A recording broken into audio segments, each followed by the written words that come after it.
जय हिंद दोस्तों, बहुत बहुत स्वागत है इस इन्फॉर्मेटिव वीडियो के अंदर। आज हमारे दो क्लाइंट्स का सिंगापुर का टूरिस्ट वीजा आ चुका है। आप सब लोगों को पता होगा दोस्तों, जो सिंगापुर का पासपोर्ट होता है वो वर्ल्ड का सबसे स्ट्रॉन्गेस्ट पासपोर्ट है। अगर किसी व्यक्ति के पास सिंगापुर का पासपोर्ट है तो वो 192 कंट्रीज में without any visa on arrival visa पर जा सकता है। तो दोस्तों, अगर आप भी किसी अच्छी कंट्री, वैसे तो सारी कंट्रीज अच्छी होती है, Canada, Australia, New Zealand, UK, USA, Schengen, किसी बड़ी कंट्री का वीजा लेना चाहते हैं और आप चाहते हैं कि आप सिंगापुर में जाकर के आए, अपनी ट्रैवल हिस्ट्री बनाएं और वहां पे देखने के लिए तो बहुत सारी चीजें आपको मिल जाएगी। तो दोस्तों, आपको आज इस जो हमारे क्लाइंट्स के वीजे आए हैं, इन वीजे की डिटेल आपको बताएंगे कि इस वीजे के अंदर क्या लिखा होता है और कैसे कैसे एप्लीकेबल होता है और कैसे आपको मिलता है, कितना टाइम लगता है, कितनी फीस, क्या डॉक्यूमेंट और क्या प्रोसेस होता है, डिटेल के अंदर आज की इस वीडियो में हम जानने वाले हैं। तो सबसे पहले मैं इस वीजा का दोस्तों आपको बता दूं, ये आपका स्टिकर वीजा नहीं होता है, आपके पासपोर्ट पर प्रिंट होकर के नहीं आता है। ये ई वीजा आएगा, इस तरह का पीडीएफ एक आएगा, वो आपको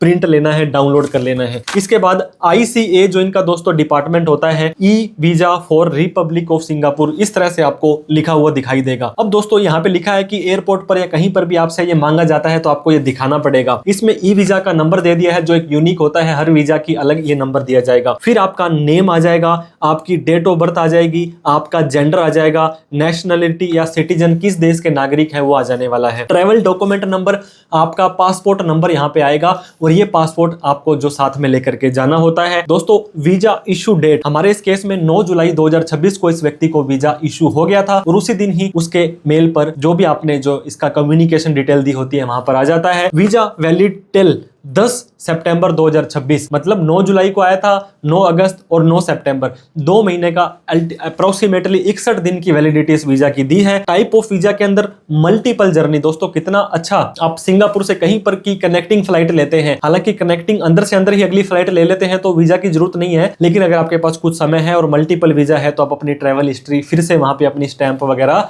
और वहां का एंट्री और आउट वहां पे आप दिखा सकते हैं। इसके बाद में मल्टीपल वीजा के बाद में दोस्तों remark not valid for employment, आप वहां पे जाकर के जॉब नहीं कर सकते हैं क्योंकि आपने टूरिस्ट वीजा लिया है तो घूमने आप जाएंगे। Issuing authority SGP Singapore consulate, जो जनरल इन मुंबई, इन दिल्ली, जहां पर भी आपको ये लगाना होता है। तो ये दोस्तों हमारा वीजा था, हमारे दो क्लाइंट्स का वीजा सिंगापुर का आया है। सबसे पहले टाइम की बात कर लेते हैं। टाइम जो लगता है इस वीजा को लेने के लिए मात्र 2 से 3 दिन लगते हैं और मैक्सिमम टू मैक्सिमम मान के चलें कोई सैटरडे संडे आ जाता है, छुट्टी आ जाती है तो 4-5 दिन से ज्यादा का टाइम यहाँ पे नहीं लगता है। बहुत केस में तो हमारे ये वीजा दोस्तों सेम डे 2-4 घंटे में भी इशूड हो जाते हैं। डॉक्यूमेंट की बात कर लेते हैं। डॉक्यूमेंट सबसे ज्यादा इंपॉर्टेंट रोल प्ले करते हैं। आप एम्बेसी में खुद नहीं जाते हैं, आपके डॉक्यूमेंट जाते हैं। आपका पासपोर्ट जाएगा जो दोस्तों आपका कम से कम 6 महीने वैलिड होना चाहिए। 2 पासपोर्ट साइज की फोटो आपकी जाती है। सिंगापुर की एप्लीकेशन फॉर्म है वो आपको भरना पड़ता है, यूजुअली 14A होता है, कई बार 39 नंबर फॉर्म भी आपको भरना पड़ता है अगर आपको वहां से कोई स्पॉन्सरशिप मिल रही है तो। इसके बाद जो बेसिक चीजें होती है दोस्तों, कवर लेटर, आप क्या हैं, क्यों जा रहे हैं, कैसे जा रहे हैं, कहां जा रहे हैं।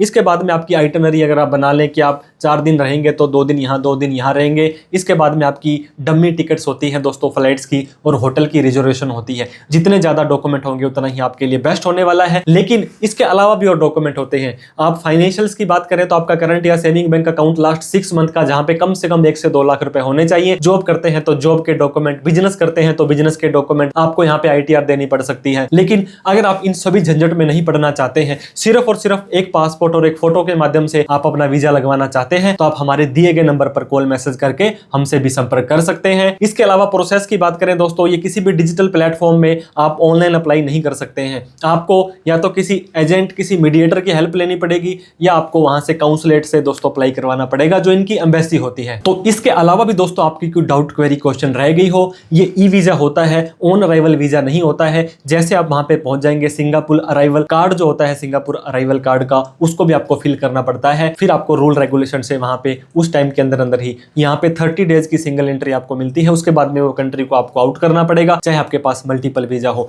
दोस्तों, आपको भी सिंगापुर से रिलेटेड या किसी भी कंट्री से रिलेटेड आपको कोई डॉक्यूमेंट बनवाने हो या कोई वीजा से रिलेटेड प्रोफाइल आपको हेल्प चाहिए हो तो आप हमारे दिए गए नंबर पर कॉल, मैसेज, व्हाट्सएप कर सकते हैं। Thank you so much for watching this video. जय हिंद, जय भारत।